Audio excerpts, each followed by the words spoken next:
제가 가진 성경은 신약성경 53페이지에 있습니다. 마가복음 제1장 12절, 13절을 한 목소리로 받도록 하겠습니다.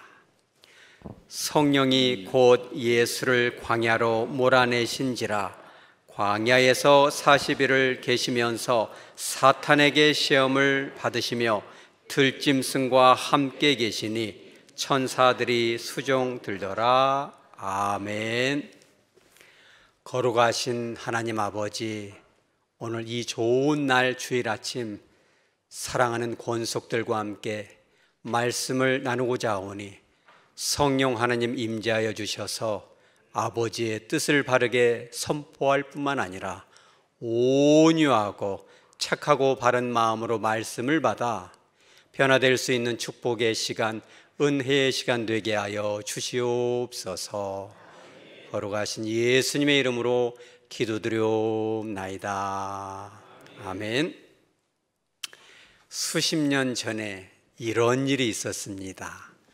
한 어린아이가 참 신실했는지 성경을 이렇게 읽었습니다. 날마다 조금씩 성경을 읽으면서 깨달아가고 고개를 끄덕이고 또 은혜를 받는 가운데 오늘 이 본문에서 큰 충격을 받는 것입니다. 어떻게 성령님께서 예수님을 광야로 몰아내실까? 예수님과 성령님은 한편 아니셨어요. 예수님을 성령님이 괴롭힌다는 것이 이해가 되지가 않습니다. 예수님은 친히 성자의 하나님이시고 하나님의 아들이시고 아무런 죄가 없는 분인데 그런 온전한 순종의 예수님, 아버지의 뜻을 단 한 번도 거스른 적이 없는 그 예수님을 왜 성령님은 괴롭게 하실까? 같은 편인 걸로, 삼위이지만 일체인 걸로 분명히 알았는데 여러분은 그런 생각을 해보신 적이 없습니까? 그렇죠. 유사한 생각을 했을 것입니다. 이제부터는 예수님이 아버지의 뜻에 순종했던 것처럼 정말 제대로 한번 믿어보자. 예배 한번 똑바로 한번 드려보자. 내가 정말 하나님의 말씀에 성령의 인도하심에 순종하리라. 주님처럼 그렇게 마음먹었는지도 모르죠. 말씀대로 순종하면, 성령의 감동 따라가면은 그 길이 평탄할 걸로 알았는데 왜 나를 광야로 몰아가실까? 주님은 내 안에 계시고 나와 주님은 한편이 아니었던가? 하나님께서 가라는 길로 가면 참 좋은 줄 알았는데 도대체 이 고생은 무엇이란 말인가? 여러분 그럴 때가 있지 않습니까? 그러한 경험을 하고 있다면 오늘 말씀이 여러분들에게 큰 축복이 되시기 바랍니다. 오늘 예수님이 그런 것입니다. 예수님이 세례를 받으시고 성령의 충만함을 받고 너는 내 사랑하는 아들이다. 하나님 아버지께서 친히 내가 너를 기뻐하노라. 이런 그 칭찬을 듣자마자 성령께서 곧 immediately 즉시로 이제 했던 행동이 하나가 있어요. 그게 뭐예요? 예수님을 광야로 몰아내셨다. 이 표현이 참 격하고 불편한 표현입니다. 광야로 몰아내셨다. 영어 성경을 쭉 조사해 보니까 어떤 성경 NIV는 sent, 광야로 보냈다. 상당히 부드러운 표현인데 MSG 성경에서는 pushed, 압력을 가해서 밀어내버렸다. 광야로, 이런 뜻이죠. NRSV에서는 drove, drive, 몰아버렸다, 내몰았다, 내쫓았다. NASB 성경에서는 impelled, 그렇죠, 밀어붙였다 이렇게 돼 있어요. 그런데 원어 이 그리스어를 보면 조금 다릅니다. 에크발로라는 뜻인데 뭐냐면 내던지다라는 뜻이에요. 집어 던져버린다는 뜻이에요. 어떻게 성령님이 예수님을 고난 구덩이 속으로 광야 가운데로 집어 던질 수가 있을까? 여러분 은혜 받으시기 바랍니다. 예수를 정말 바르게 믿고 싶은데, 가정 가운데 인내하며 사랑을 베풀고 싶은데, 교회 안에서 오래 참고 섬기고 싶은데 고난의 구덩이 속으로 나를 집어 던지다니, 이거는 정말 이상한 일 아닌가? 주님과 나는 한편이 아니었던가? 그러죠. 성령께서 예수를 광야로 몰아내신 겁니다. 여러분 광야가 도대체 어디입니까? 유대 이 오늘 본문의 광야는 어디인지는 확실치 않지만 유대인들의 사상에는 여러 가지 의미가 있는 것입니다. 광야는 아무런 사람도 살지 않는 바로 황폐한 것이죠. 그런 것으로 내몰리는 것이죠. 뿐만 아니라 광야는 사람들과의 만남이 없는, 말하자면 적막하고 외로운 것이죠. 여러분, 맛있는 식사를 해보셨습니까? 호텔 뷔페 같은 걸 먹어도 혼자 먹으면 맛이 있어요, 없어요? 맛이 없어요. 라면 하나를 끓여 먹어도 계란 하나 탁 깨서 넣고 사랑하는 이와 함께 먹는 것이 맛있겠어요? 뷔페로 혼자 먹는 것이 맛있겠어요? 여러분, 행복은 함께 가는 것입니다. 이 광야는요, 이와 같이 외로운 것이죠. 뿐만 아니라 힘들고 어렵고 아플 때 아야 아야 하면 옆에서 누가 봐주잖아요. 아무도 도와줄 리가 없는, 어느 누구에게도 의지할 수 없는 두려운 곳이 바로 광야이고, 뿐만 아니라 유대인 사상에는 광야에는 누가 있어요? 들짐승하고 귀신이 있는 곳이에요. 아주 위험한 곳이죠. 뿐만 아니라 광야는 결핍의 곳이에요. 부족한 것이 너무 많아요. 그잖아요. 예수님께서도 이 광야에서 뭐가 부족했어요? 음식이 부족했습니다. 여러분, 오늘 성경 본문을 깊이 깨달으시기 원하십니까? 그러면 3일 정도 금식을 하시기 바랍니다. 물도 먹지 말고 밥도 먹지 말고 3일만 금식하면은 오늘의 결핍이 뭔지를 분명히 알게 돼요. 그런데 예수님은 3일도 아니고 며칠 동안 이렇게 금식을 하세요? 40일 동안 금식을 해요. 얼마나 배가 고프고 얼마나 결핍이 있었겠어요. 어떤 성경학자들은 십자가에 못 박히는 것보다 40일의 금식이 훨씬 더 고통스러웠을 것이다. 이런 이 결핍이 있는 것이 바로 광야인데, 그 광야를 하루 이틀도 아니고 며칠 동안 계시게 되는 거예요? 40일 동안. 그렇죠. 이런 광야로 성령께서 예수님을 몰아내버린 거죠. 가버려! 딱 내던져지는 거죠. 그렇죠. 예수님 뿐이겠어요? 우리도 그런 것입니다. 예수를 똑바로 못 믿고 예배를 쏙쏙 빼먹고 꽃감 빼먹듯이 빼먹고 그러잖아요. 그렇게 하면서 어려움이 당했다면, 아 그래, 내가 신앙생활 똑바로 못해서 하나님께서 교훈을 주시는구나 하겠지만, 올해부터는 정말 제대로 믿어봐야지, 착실히 살아가야지, 사랑을 베풀리라 이렇게 다짐했는데 왜 이렇게 광야로 나를 내던지실까? 실망도 되고, 이런 하나님을 과연 믿고 따라갈 수 있겠는가? 이런 의심이 예수님 안에도 있었는지도 모르겠어요. 왜 그러냐면 예수님은 온전한 하나님이시지만 또 한편은 뭐예요? 온전한 인간이시잖아요. 예수님이 순순히 갔으면 내던지겠어요? 성령께서 예수야 가야지, 가려고 맘먹으니까 마음이 답답하니까 성령께서 집어 던지는 거 아니겠어요? 그런데 예수님께서, 그렇죠, 저와 여러분이 그런 광야로 내던져지는 특별한 이유만 알 수 있다면, 여러분 고난이 와도 이유를 알 수 있다면, 하나님의 뜻이 뭔지만 안다면 우리는 능히 해볼 만한 거예요. 그 뜻이 과연 무엇이겠습니까? 바로 13절에 나오는 것입니다. 광야에서 40일을 계시면서 누구에게 시험을 받으시며? 사탄에게 시험을 받는다. 여기에서 시험을 받으시며라는 단어가 되게 중요합니다. 이 단어가 페이라조라는 단어인데 두 가지 뜻이는 이중적 단어예요. 첫째는 넘어뜨리기 위해서 유혹하다라는 뜻이죠. 마귀 사탄이 예수님이 구세주의 역할을 하지 못하도록 넘어뜨리기 위해서 템프테이션, 유혹한다는 하나가 뜻이 있죠. 직접적인 의미일 것입니다. 그러나 그보다 더 중요한 뜻이 하나가 더 있어요. 이 페이라조 안에는 테스트, 시험하다, 연단하다, 단련하다라는 뜻이에요. 예수님의 공생애가 일어나기 직전에 있었던 일이 뭐예요? 바로 오늘 40일간의 광야의 시험인 것입니다. 여러분, 일꾼이 되고 어느 자리에서 그 역할을 감당하기 위해서는 뭐가 있어야 돼요? 자격, 요건이 되어야 됩니다. 우리도 사회에서도 뭔 역할, 기사의 역할을 하기 위해서는 뭐가 있어야 돼요? 기사 자격증이 있어야 돼요. 여러분들 영적인 자격을 취득하시기 바랍니다. 여러분, 축복 중에 가장 큰 축복이 무엇입니까? 코인 투자 잘해가지고 막 올라가지고 막 여보 코인이 막 10배가 올랐어요. 여러분, 그런 거 축복입니까? 주택복권 옛날 얘기지만 탁 당첨되면 그것이 말하자면 축복입니까? 여러분, 가장 큰 축복은 하나님께 거룩하게 쓰임받는 것인지 믿으시기 바랍니다. 이렇게 어둠이 그윽한 시대에 하나님이 여러분을 특별히 선택해서 아름답게 사용하시는 거죠. 그런데 아무라도 쓰지는 않습니다. 불순물을 다 제거하고 자격 요건이 된 사람만 쓸 수 있어요.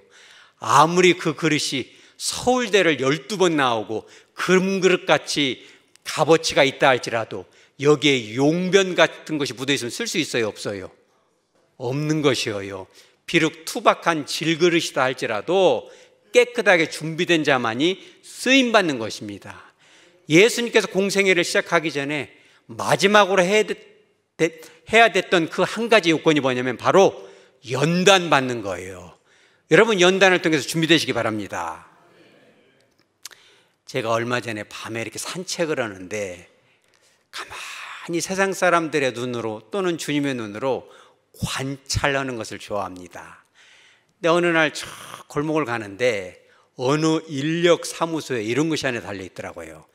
참 은혜가 되는 것입니다. 사계절 인력사무소라는 데인데 남원에가 있습니다. 이분 언제 만나면 밥 한 끼 사드립니다. 사계절 인력사무소 사장님이 우리 인력사무소에서는 있어서는 안 될 일이 있다, 이래가지고 6가지인데 나머지 마지막 3개는 똑같아요. 거짓말쟁이는 안 된다. 뭘 속이는 자? 현장에서 단가를 속이는 자는 안 된다는 거예요.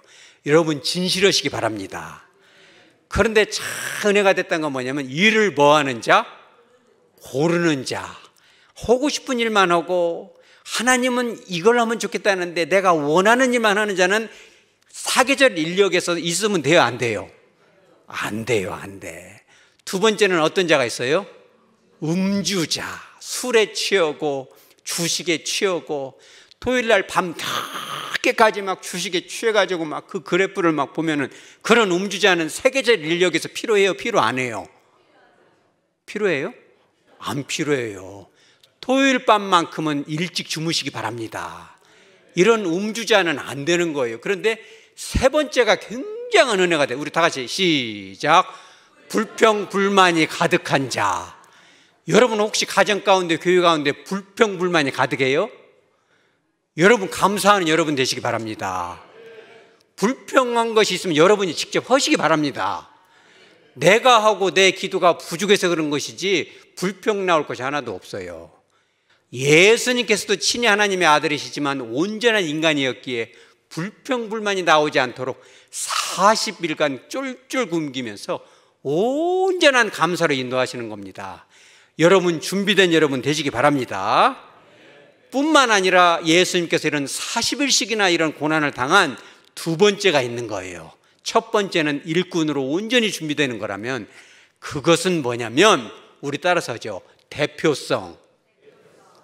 여러분, 이 대표성이 굉장히 중요해요. 누구의 대표? 예수님은 우리 온 인류의 대표가 되는 거예요. 예수님이 패배하면 우리의 패배가 되고 예수님이 승리하면 우리의 승리가 되죠. 월드컵 경기에서도 이를테면 선수 하나가 막 꽁을 쳐가지고 골인이 되면 누가 제일 기뻐요, 그것이? 왜냐하면 월드컵 말하자면 이강인 선수가 막 다람쥐같이 막 해가지고 골을 딱 넣는데 앞으로 다가올 결승에서 막 골을 넣어서 역전골을 넣었다면 그 기쁨이 누구의 기쁨이 돼요? 저와 여러분의 기쁨이 되는 거예요. 왜 그래요? 이강인 선수는 누구를 대표한다?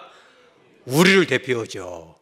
그런데 인류의 최초 사탄과의 싸움에서 예수님과 같은 그런 배고픔과 결핍과 들짐승이 있는 것이 아니라 완전한 충만함과 평안이 있었던 에덴 동산에서 말 한마디에 져버린 인간이 하나 있어요. 그 누구예요?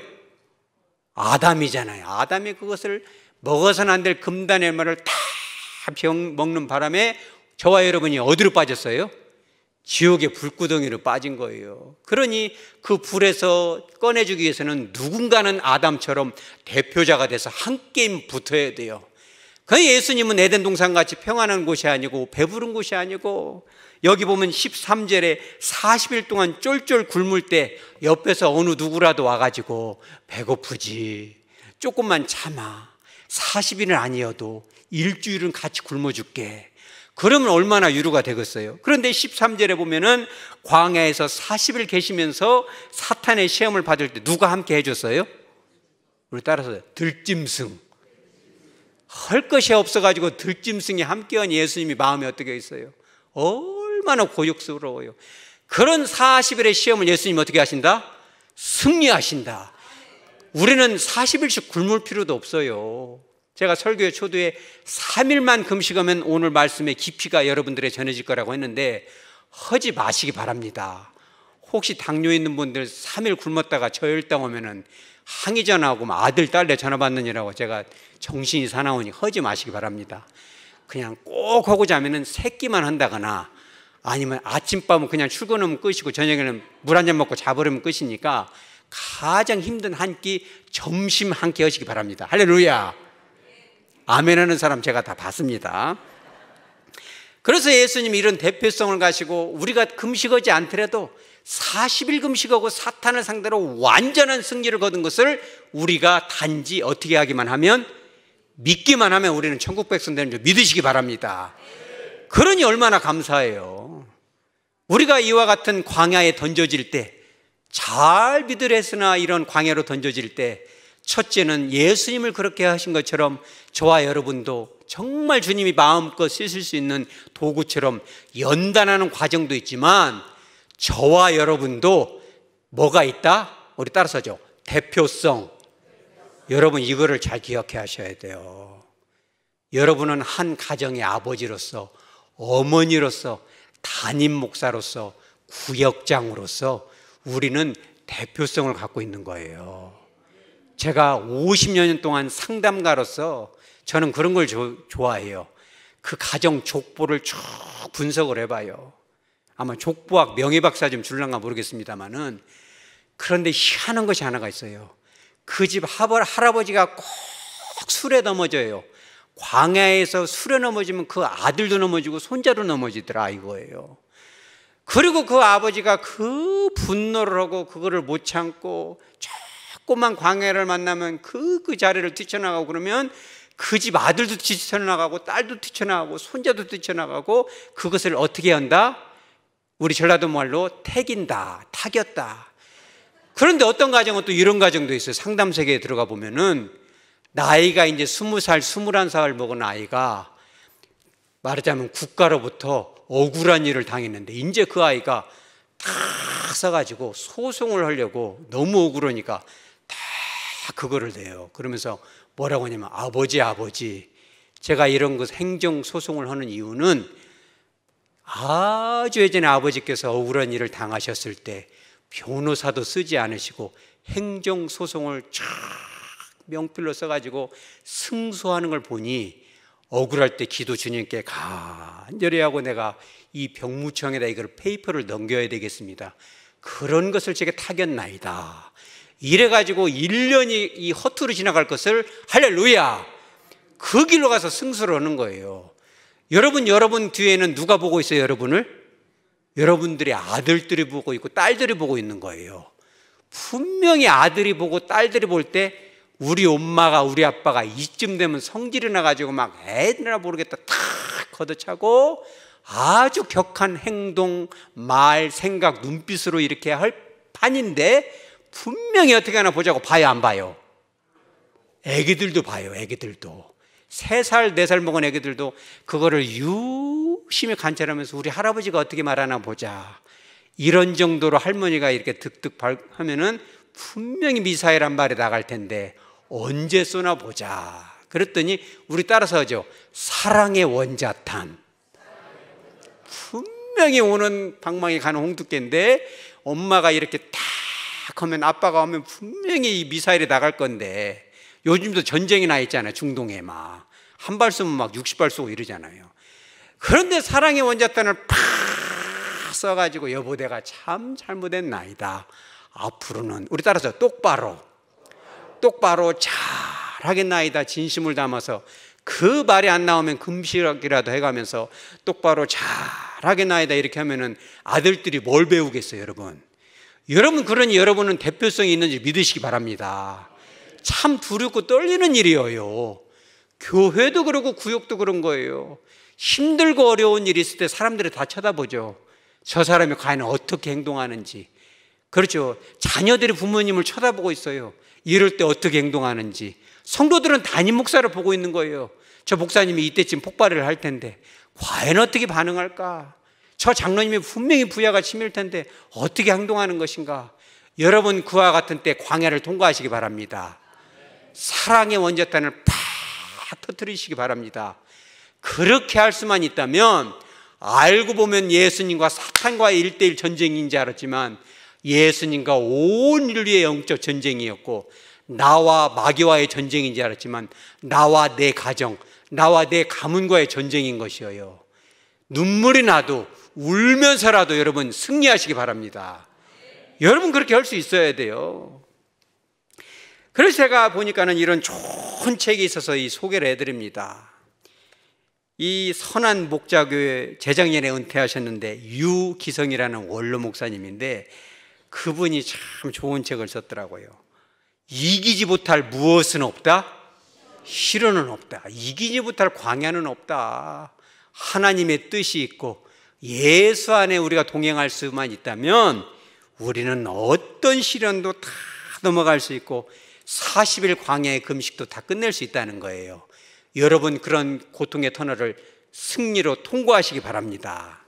그래서 이 한 가지만 이 소개를 해드리는 것입니다. 이 유기성 목사님 제가 참 존경하는 분인데 이분이 안산에서 한 2년 반 정도 목회를 한 적이 있었어요. 그런데 안산 공단에 한 공장이 있었는데 그 공장의 설립자는 장로님이고 아들은 집사님인데 아버지는 참 믿음이 좋은데 아들이 믿음이 좀 별로 없어요. 그래가지고 이 장로님이 목사님 우리 공장에 와서 한 달에 한 번만 우리 직장 예배를 드려주실 수 없겠습니까? 이렇게 부탁을 하니까 아무니요 가야죠. 그래가지고 거기를 딱 봤더니 마음은 간절했지만 뜨거운 신앙이 없어요. 집사님 안에 그냥 형식적으로 예배를 드리는 거예요. 그래서 어쩔 수 없는 형식적인 예배라 참 갈 때마다 가슴도 답답하고 드는 사람은 하품을 했었고 시계를 보고 눈을 감고 있고 예배 시간이 힘들고 그런 걸 보니까 목사님도 막 답답해요 마음이. 그러니까 이 유기성 목사님이 한 달에 한 번씩 가긴 갔는데 보면은 어느 날은 공장의 분위기가 좋지가 않았습니다. 예배 전에 이 아들 집사님 사장님이 오더니 회사가 부도 위기에 처했다는 소식을 들었습니다. 매월 예배를 드리는데 그 회사가 부도가 난다 하니 마음이 난감하였습니다. 기도 부탁을 하는데 부도에서 회사를 건져달라는 기도였습니다. 그래서 예배할 때마다 주님 예배 드리는 이 공장이 부도나지 않게 지켜주옵소서 간절히 기도를 하는데 몇 달이 지나고 나서 사장님이 만나자고 그래. 예배 전에 공장을 갔더니 사장님이 이렇게 얘기를 해요. 아무래도 부도를 막을 수가 없어서 다른 사람이 회사를 인수해야 될 것 같습니다. 그러고는 이 사장님이 말을 안 해요. 말을 안 하는데 가만히 봤더니 눈에서 뭔 물이 나요. 이렇게 뭔 물이에요? 눈물이 나요. 그러면서 부도가 나지 않게 해달라는 기도는 이제는 하지 않겠다면서 누가 회사를 인수하든지 간에 직장 예배만큼은 계속되면 좋겠습니다. 그런 마음이 듭니다. 그것을 위해서 오늘은 기도해 주십시오. 그동안 직원들 대부분은 예수를 믿지 않는 사람들로서 회사의 방침이니까 어쩔 수 없이 억지로 예배를 참석했고 사장인 저조차도 예배에는 별로 마음이 없었습니다. 그런데 회사가 어려워지고 목사님과 함께 기도하면서 우리 따라서 이 예배가 얼마나 중요한지를 깨닫게 되었다는 것입니다. 다른 사람이 회사를 인수하면 제일 먼저 뭐가 없어져요? 예배가 없어지겠죠. 그걸 생각하니 마음에 하나님 앞에 애통한 마음이 들었다는 것입니다. 재산이 사라지는 것도 빚이 많은 것도 얼마든지 감당할 수 있겠지만 사장인 자기 자신이 진실한 믿음을 갖지 못해서 이 모든 것을 잃어버리는 것만 같아서 마음이 너무 애통했다는 거예요. 그래서 그 목사님이 이거 하나님의 역사구나. 그래서 하나님 앞에 오늘은 기도합시다. 예배를 드리고 나서 간절한 마음으로 예배가 중단되지 않도록 이 공간에서 하나님 앞에 간절히 기도했는데, 사장님이 예배 끝에 이 앞에 이제 마이크를 잡더니 이렇게 얘기하는 거예요. 직원들 앞에서 뭐라고 하냐면, 회사가 부도가 나게 되었는데 이 예배만큼은 계속 이어졌으면 좋겠습니다. 그리고 사장인 나 자신이 신앙의 본이 되지 못한 것, 회사 사장으로서 교회 집사답게 온전히 모범이 되지 못했던 것, 그렇죠. 미안하게 생각합니다. 직원들 여러분들에게 정말 진심으로 미안합니다. 사장인 저 때문에 예수 믿고 싶지 않았을 분도 계셨을 텐데 이것이 얼마나 잘못된 일인지를 깨달았습니다. 사장님이 바뀌더라도 부디 예배를 꼭 드리는 여러분 되기를 바랍니다. 이렇게 이제 하고 예배를 바쳤는데 큰 기적이 일어나기 시작합니다. 직원들이 똘똘 뭉치기 시작해요. 어떻게든지 이 회사는 살려야 되겠다. 회사가 넘어가면 이게 예배가 이게 유지가 되겠느냐. 순간 부도를 넘기고 온 회사 이 직원들이 내 가정처럼 이것을 하다 보니까 부도를 넘길 뿐만 아니라 회사가 잘 되는 역사가 있었던 것입니다. 할렐루야. 근데 이 목사님이 뭐라고 하냐면은, 저에게 큰 기쁨이 되었던 것은 무엇보다도 사장님인 집사님 자체의 변화했다는 거예요.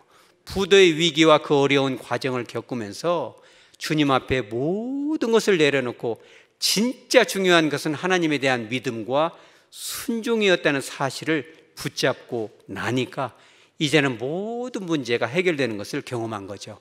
공장 직원들도 적지 않은 이들이 예수를 믿게 되었다는 거예요. 여러분, 그런 것입니다. 아버지 입장에서 그렇겠죠. 아들네 회사에서 예배가 이제 드려지고 하나님께 이 회사가 드려지면 잘 되겠지, 이런 마음을 먹고 정말 내가 똑바로 믿어봐야지, 그러면 잘 풀릴 것 같잖아요. 하나님은 내 편이니까. 그런데 더 어려움이 와요. 생각지도 않게 이 현금이 회전이 안 되면서 회사가 어려움이 오는 거예요. 예배를 드리면 들을수록 이것이 빛이 안 보여요. 그냥 그러지 않겠어요? 그러나 이런 것들을 통해서 우리는 누구를 만나게 돼요?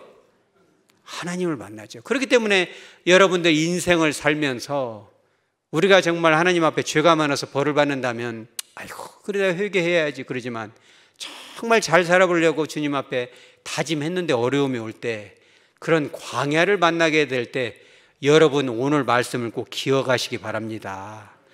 광야는 절대 부정적인 것이 아니라는 거예요. 광야는 내 안에 있던 부정적인 인품들, 옛사람의 본성들, 거듭나지 못한 것들, 말씀을 부정했던 것들, 그 모든 것들이 물러나는, 제거되는 영적인 가시를 빼내는 것인 줄 믿으시기 바랍니다. 광야는 결코 버려진 곳, 외로운 것이 아니에요. 여러분, 때로는 광야에 나가시기 바랍니다. 광야에는 아무도 없는 것 같지만 나와 주님이 가장 가까이 만날 수 있는 곳, 하나님을 가장 분명하게 바라볼 수 있는 곳, 주님이 내 안에 계시다는 사실을 가장 확실하게 볼 수 있는 장소가 여러분들의 광야인 것을 다시 한번 발견하시기 바랍니다. 뿐만 아니라 광야는 황폐한 것이 아니에요. 광야는 여러분들을 새롭게 할 것입니다. 광야는 우리의 믿음을 성장케 하는 것이고, 모든 영적인 자격을 취득할 수 있는 시험을 통과하게 하고 하나님이 여러분들을 귀하게 쓸 수 있도록 연단시키는 장소인 것입니다. 뿐만 아니라 광야가 왔을 때 이것은 여러분만의 싸움이 아니고 이건 누구의 싸움이다? 여러분들의 가정의 싸움이에요. 여러분들은 대표 선수인 거예요. 여러분들의 가문의 여러분 대표 선수입니다. 그러니 여러분들은, 우리 따라서 두렵고 떨리는 마음으로, 여러분 두렵고 떨리는 마음으로 임하시기 바랍니다. 예수님은 들짐승과 함께 했죠. 여기 나오는 들짐승이라는 단어가 데리온이라는 단어인데, 실제적인 유대 광야에 있는 표범이나 여우도 있을 수 있지만 이 데리온이라는 뜻이 성경에서는 악한 사람들, 악령에 사용되는 사람들이라는 뜻도 있어요. 여러분, 이렇게 인생을 살다 보면, 신앙생활을 하다 보면 그럴 때도 있지 않습니까? 사나운 사람들을 만날 때가 있잖아요. 이런 것은 진짜 사람이 하는 말이 아니구나, 어떻게 이렇게 악한 말이 나올까, 이것은 악령이 아니고서는 할 수 없는 말이 나오잖아요. 여러분 그럴 때도 있는 거예요. 우리가 그냥 슬렁슬렁 교회나 그냥 대충 왔다 갔다 하고 예배 끝나면 그냥 영화 관람하듯이 집으로 가버리고 그냥 성경 좀씩 읽고 그냥 돈이나 몇 푼 그냥 딱 던져놓고 가면은 그런 시험 당할 필요 하나도 없습니다. 그러나 우리가 정말 바르게 살기로 다짐한다면 반드시 그런 악한 짐승과 같은 그런 인격도 만나게 되고 마음에 스크래치가 나게 되고 상처도 입는 거예요. 그 이유가 바로 뭐예요? 하나님이 여러분들을 주목하고 있는 겁니다. 하나님이 여러분을 이 어두운 시대에 귀하게 쓰실 것입니다. 그와 같은 고난의 때에 여러분들이 잘 넘길 수만 있다면, 시험을 통과할 수만 있다면 여러분들의 자녀들이 여러분들을 영적으로 타겨서 어린 아이들도 맞아 옳거니 우리 엄마도 그 어려울 때 참 화가 나고 성질이 났을 텐데 침을 꿀꺽 삼키고, 하고 싶은 말이 너무나 많겠지만 우리 딸은 침을 꿀꺽 삼키고 여러분 그 시험을 통과하시기 바랍니다. 그거를 통과를 해야만이 우리의 아들도 승리하게 되고 우리의 딸들도 통과하게 되고 우리의 손자들도 통과하는 거예요. 그 자리를 박차고 나가버릴 때는 시원하겠죠. 얼마나 통쾌하겠습니까? 그러나 그거는 잠시뿐. 우리 엄마도 이렇게 하는구나, 우리 아빠도 이렇게 하는구나, 이렇게 하면은 영적인 노숙자가 되고 영적인 떠들어가 되는 것입니다. 여러분 그 자리를 지키고 견디고 승리할 수 있는 여러분 되시기 바랍니다. 여러분 말씀을 정리합니다. 우리의 이 신앙생활은 결코 만만치가 않아요. 성령의 충만함을 받자마자 곧 시험이 오는 거예요. 하나님께서는 우리를 광야로 집어 던질 수도 있어요. 그곳에는 우리 편이 많지 않을 수도 있습니다. 데려온 악한 짐승들도 있을 수 있고, 네가 뭔데 이렇게 하느냐, 네가 뭔 자격이 있느냐, 네가 말씀을 전할 만한 그런 뭐가 있느냐, 이러한 항의 전화를 들을 수도 있겠습니다. 그러나 그럴 때일수록 하나님이 여러분들에게 더 가까이 있는 줄 믿으시기 바랍니다. 승리가 더 가까운 거예요. 여러분 침을 꿀꺽 삼키고 이런 모든 시험을 통과함으로 말미암아 하나님의 귀한 도구로 준비되고 뿐만 아니라 무너져가는 여러분들의 가정과 가문을 승리하는 가문으로 다시금 바꾸는 축복의 소유자가 바로 저와 여러분 되어지기를 주 예수의 이름으로 축복합니다. 아멘.